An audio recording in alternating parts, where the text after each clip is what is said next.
how often is it that we focus on where we're not in life? How often do we think about the future and say, I don't have the house that I want, or I don't make the amount of money I want, or I don't live where I want, or I'm not with the person I want to be with, or I'm not, whatever the case may be. I'm not going on the type of vacations I want to go on. I'm not driving the type of car I want. You're focused on what you don't have. And I think that's good to a certain extent. You want to set goals and you want to continue to grow. The trap is when you never look back and see where you came from. Welcome to the Legendary Life Podcast, where it's all about taking control of your health, losing fat, transforming your body, and living the life you deserve with celebrity fitness trainer and longevity enthusiast, Ted Rice. If you want to get leaner, stronger, and upgrade your health this year, I'd like to invite you to subscribe to my Unstoppable After 40 newsletter. Every Friday, I send out my newsletter to help you transform your body and reclaim your health in record time. It's weekly wisdom you can read in just under 5 minutes. So go to legendarylifepodcast.com/newsletter and subscribe now. And if you're already a subscriber, I want you to pay attention for emails that are coming. We've totally revamped the newsletter, and I know you're going to love it. That's all I've got. Again, go to legendarylifepodcast.com/newsletter and subscribe now. I want to wish you a happy Thanksgiving. And in this episode, I want to do a more personal story. And if you've been listening to this show for a while, you know how I got started in health and fitness.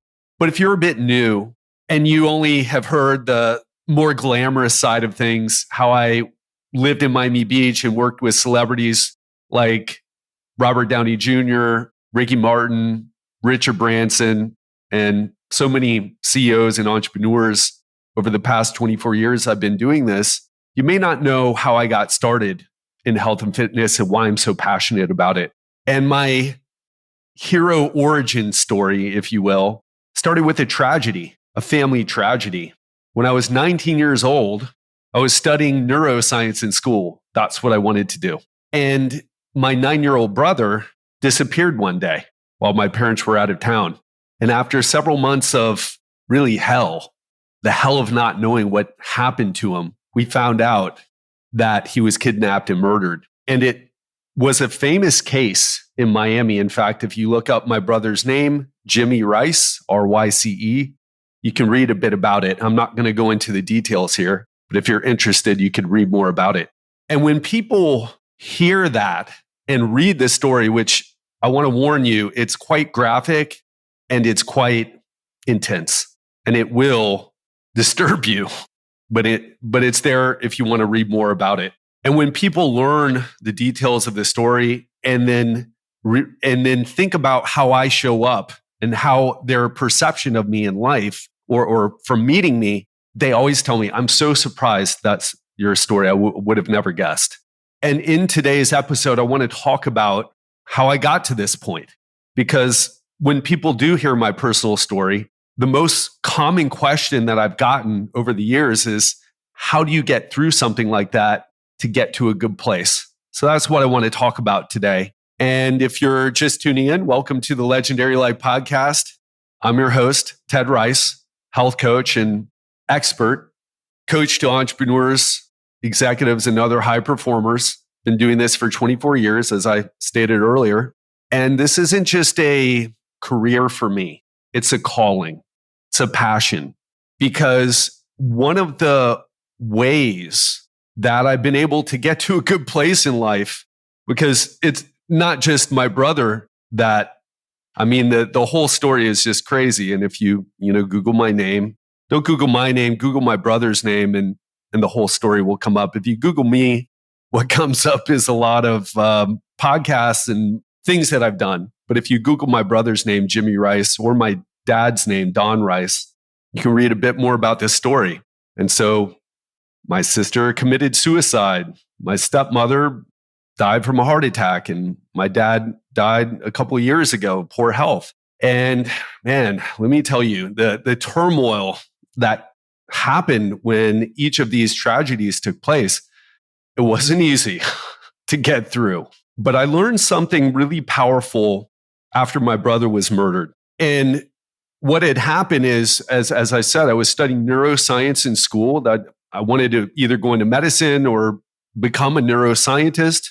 Thankfully, I would have been stuck in a lab, probably doing research and hated it had I gotten a PhD in neuroscience. But none of that happened because I dropped out. I couldn't focus on school after my brother got murdered. It wasn't something I could do. And this was before anyone, like we have this talk, this conversation about trauma now. Although when I see people talk about it, I think they don't really understand what that means and what, I think it's over. I think people use that term without really understanding what that means. However, for me, what I went through, it was traumatic, as you could imagine. And one of the things, or the thing that started to turn my life around, was I started exercising and I felt better. I noticed that even though when I exercised, it didn't change my external circumstances, I felt better anyway. And as I got in better shape, as my muscles got bigger and stronger, and as my body fat got lower, and as my cardiovascular conditioning got better, I felt better. And I thought, I'm on to something here, because I won't go into the details of what I went through after my brother's death, but it crushed me in every way possible. It crushed even my hopes about the future and crushed my beliefs about humanity. And through exercise and focusing on my health, I was able to come back from that. And maybe you can relate as well. Maybe you started to realize, hey, it's nice to look better, and that's great, and certainly can boost your confidence. But the real power in exercise and health in general, focusing on your health, is you can feel better. You're always one workout away from feeling better. And that workout, it could be a walk outside. You can lift weights in the gym, could be a spinning class, could be so many things. And you feel better no matter what's going on in your life. And it was so powerful for me that I wanted to make it my life. And the way this happened, by the way, I was working in a job I really didn't like. I was working in receiverships and bankruptcies. There was a property in one of the worst, most violent areas of town in Miami. And this is the late 1990s here. So very different than Miami now. Feels super safe in Miami now. I was just in Brickell, if you know where that is. I could walk around at 3 a.m. and not worry about anything then. But this was back in the late 1990s. It was different. And every day I came home from this situation, and I felt bad for the people who were living in that area and what they had to go through on a daily basis. And I also felt bad for me because every day I came back, I was like, it's better than having no job and having no money. And I had nothing going for me. I needed to work. I had no savings. I had no money. Yeah, I had to make something happen. So I did it. However, as I came back from spending the day in this really rough area of town, doing my best to do right by the people I was taking care of in that apartment complex that I was running while it was being, what would you call it, decided on in court. It was in a receivership. I was also, coming back and feeling like, man, this is really rough. And so I would hit the gym in the building that I was living. And I guess I should mention this. Where I was living, where was also in receivership, but it was a multi-million-dollar building on Millionaires Row in Miami Beach. 5151 Seacoast, if I remember correctly. And I was paying $500 a month for a 1,250 square foot apartment. So I was in the worst area, or one of the worst areas of town in Miami for most of the day. Then I would come back to this luxury apartment, and we got a deal there because it was in receivership. And by the way, I say we because I had a roommate and I was only paying $250 a month, and my roommate was paying $250. And there were some problems with the apartment that I won't go into, or we didn't have a working kitchen. In fact, one of the issues was that the kitchen sink in the kitchen, the pipe would ooze. I'm not sure if it was sewage because it didn't smell, but it was oozing something. It was totally disgusting. But as I think I was 21 at the time, because I became a personal trainer at 22. It was the best thing I had going for me. But man, that ooze, it was crusted over on the kitchen floor. It was just crazy. So anyway, I say that because I would come back to that building, and while my kitchen was a mess, the rest of the apartment was quite nice. And there was a good gym there. And it was in that gym where I was working off my frustrations of the day and of my life that I met personal trainers. And I was like, personal training, I'd never heard about that before. It's not something that they tell you about or at least they used to. You didn't learn about personal training at the career fair in high school, not where I went to high school, at least. And I was like, you show up to the gym wearing tank tops. And there was a woman working there too, Malva, I believe she was Colombian. And I forget what the guy's name is, but he was Australian. And he would always show up in tank tops. She was always in a sports bra and workout shorts. And I was like, so you show up and you help clients get in shape. And how much do you get paid for that? They got paid $75 an hour for that. And for me, I forget how much money I was getting paid at the time, but it was not much. It was okay. It wasn't terrible, but it wasn't, it was much less. It was at least less than half of that for sure. Maybe $20 or $15 an hour. And I made a leap. I ended up quitting that job. I did save up a little bit of money and I became a personal trainer.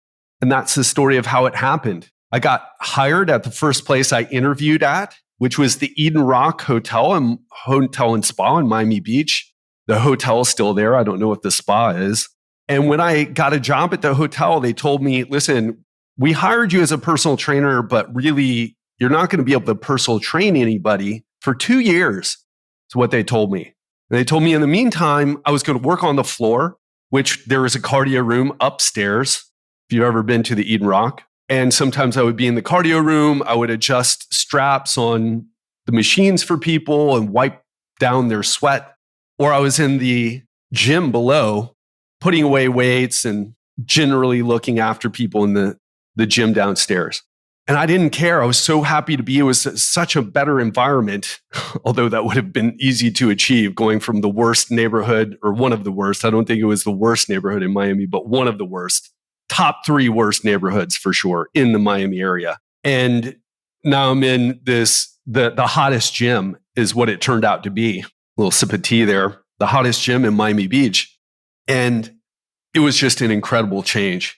I was so excited, even if I had to be there at 6 a.m. sometimes to open up the gym. Oh, it was hard getting up at 5:30 to be there, to rush over and get there at 6. But I started training people anyway.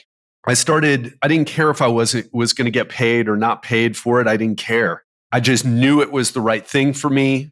And interestingly enough, I helped so many people for free that I guess someone asked my boss about it, the spa director, and said, listen, I want to train with this kid. And he came to me one day and said, listen, people are asking about you. So we're going to waive that 2-year probationary period. I don't know what he called it. We're going to waive that period and you can start training people right now. And then I got my first clients. And that's how I got started in this business. And maybe a year after that, I got certified as a health coach. And one of the things that I'm doing right now is this. What does this have to do with gratitude and Thanksgiving? What I'm doing right now is how often is it that we focus on where we're not in life? How often do we think about the future and say, I don't have the house that I want, or I don't make the amount of money I want, or I don't live where I want, or I'm not with the person I want to be with, or I'm not, whatever the case may be. I'm not going on the type of vacations I want to go on. I'm not driving the type of car I want. You're focused on what you don't have. And I think that's good to a certain extent. You want to set goals. and you want to continue to grow. The trap is when you never look back and see where you came from. So you're constantly measuring. It's like looking at the horizon and saying, that's where I want to be. Except if you've ever noticed, if you, let's say you're on a boat and you move towards the horizon, you never get there. It just keeps moving with you. And so you never arrive. And that can be a rough place to be. Versus looking back from where you came and thinking about it for a moment. Because there is a version of me, even though right now sometimes I struggle probably like you do, I'm not grateful for all the things that I have. In fact, I reluctantly went to a business event in Jamaica and then had to fly over to Cancun and set up for Playa del Carmen for a few months. So in a hot, hot, it is hot temperature wise, but it's also a hot place to be, popular place to be during this time of the year. And I'm like, man, I wanted to stay in Europe. And we all kind of struggle with that. At least I do. And I have to check myself and say, you know what? But think about that 21-year-old version of yourself who is just happy to make $12 an hour, wiping up sweat on cardio machines and putting away people's weights. What would that guy do to have the life that you have right now? By the way, great book on this is The Gap and the Gain by Dan Sullivan.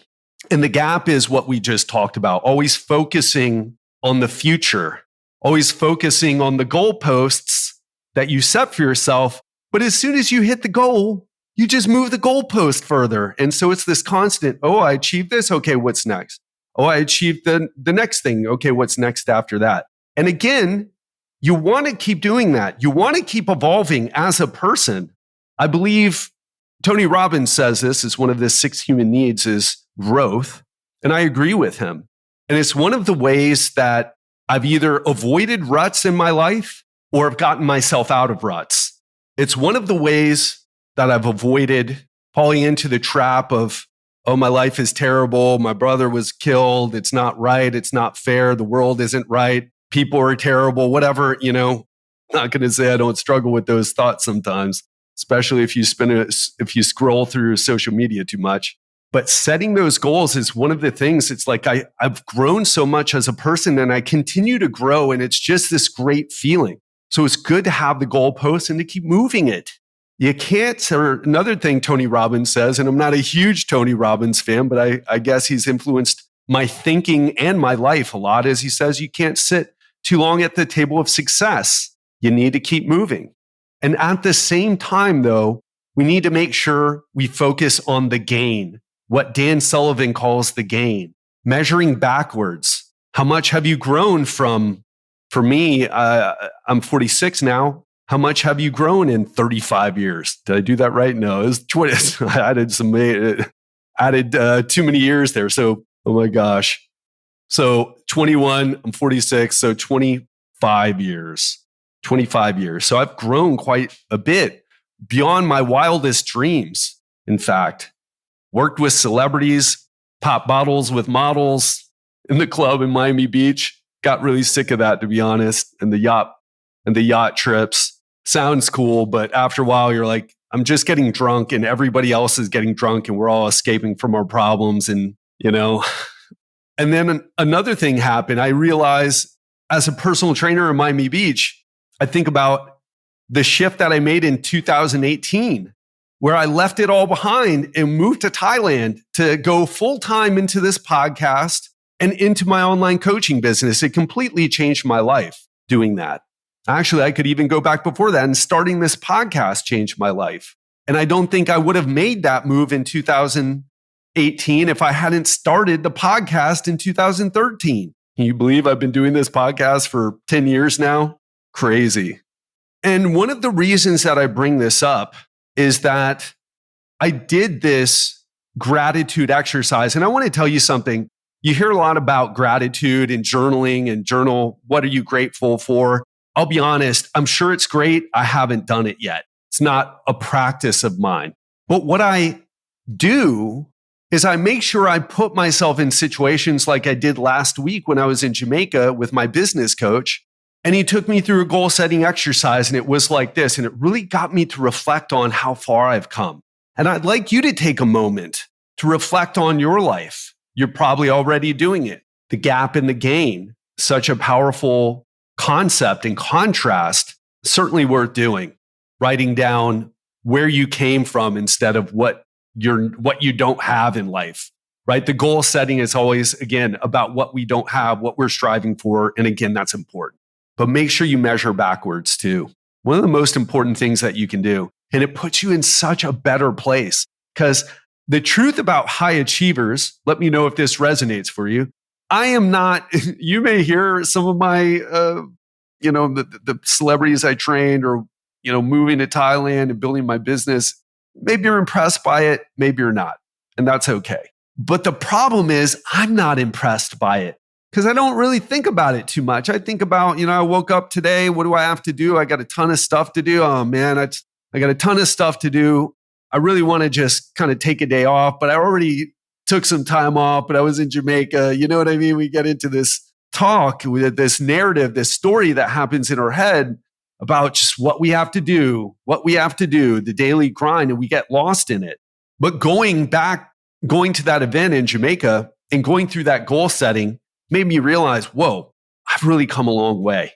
And I learned something else from the goal setting exercise, because not only did I measure backwards and think about where I was 10 years ago, like the big 10x milestones when I went from working in those in that rough area of Miami to becoming a personal trainer in the hottest gym in Miami Beach. That was a 10x jump. And when I started my podcast, and all of a sudden I was having conversations with some of the biggest, most important people in the health and fitness and biohacking industry, as well as entrepreneurship, that was 10x too. And then I moved to Thailand, 10x. Then I hired my business coach.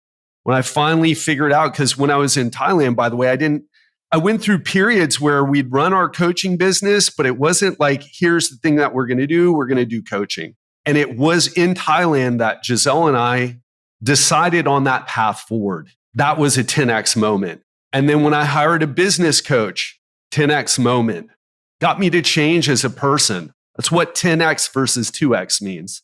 Another great book, by the way, that's the one I'm listening to right now, by Dan Sullivan and Benjamin Hardy, I think is the other person's name who co-wrote it. Fantastic book, by the way. I'm listening to it on Audible. So what I want to ask you now is I want you to think about some of your biggest moments in your life and measure backwards. And what I'd also like to do is I'd love to hear your stories if you want to share them.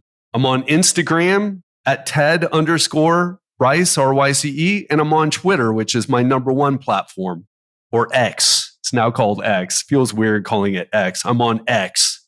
It's like, what X? What is that? Not X, but I mean, the app formerly known as Twitter. I would love to hear your stories and how this hit you, and anything that you want to share with me. You can just mention me on something that you post, or you can DM me, and I'd love to hear from you. And I want to wrap things up, but before I do, I want to also thank you, because you listen to this podcast. You have helped me. You have helped me have these conversations with the amazing guests who've been on the show over the years. You've helped me to keep going. Because of you, I've had purpose. Because when you reach out to me and let me know that you appreciate the show and it's made a difference for you, or if you've reached out and given me a compliment on an interview that I did and shared how it affected you in a positive way, or if you've left us a review on Apple Podcasts or iTunes or whatever it's called, Apple Podcasts, I think. If you've left us a review, I just want to give you a heartfelt thank you, because without you, none of this would have been possible. And I want to even thank you, probably not listening, but even the people who've been critical of me over the years. I want to thank you. Probably not listening. Probably stopped listening a long time ago, but I even want to be thankful of them, because I read all the reviews. I read all the criticism. Now, if it's just a personal attack, I just delete it. I'm like, oh, this person needs some help and beyond my coaching ability to give it. But if you've given me some feedback, really appreciate that as well. So to all my American listeners, I want to wish you a happy Thanksgiving. Make sure you take a day off your diet and just enjoy it with your family. And to all my other non-American listeners, I really appreciate you. And I want to tell you that I'm grateful. And that's it. So again, I would love to hear from you if you want to share something with me. I would love to make this more of a community. And the best way to do that is to reach out to me on social media. So would love to hear from you. That's it for me. Have an incredible holiday, and I'll speak to you soon. If you want to get leaner, stronger, and upgrade your health this year, I'd like to invite you to subscribe to my Unstoppable After 40 newsletter. Every Friday, I send out my newsletter to help you transform your body and reclaim your health in record time. It's weekly wisdom you can read in just under 5 minutes. So go to legendarylifepodcast.com/newsletter and subscribe now. And if you're already a subscriber, I want you to pay attention for emails that are coming. We've totally revamped the newsletter, and I know you're going to love it. That's all I've got. Again, go to legendarylifepodcast.com/newsletter and subscribe now.